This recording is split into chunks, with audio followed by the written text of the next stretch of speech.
So for this example, I'm going to be showing the user how to add a text block widget in the dashboard view of MARACOOS OceansMap. So if we select this Add Widgets button and scroll all the way to the bottom, we have this text block option. So the user, this is a simple widget that allows the user to input text. So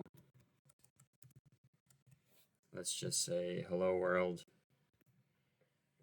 and we can specify the size of the font here, the font weight here, the alignment, and the color down here. So I'm going to go ahead and make this red, and I'll leave everything else as the default values.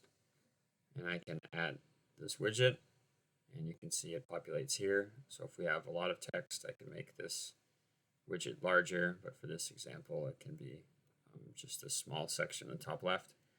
And we can delete the widget or edit the widget with these buttons here.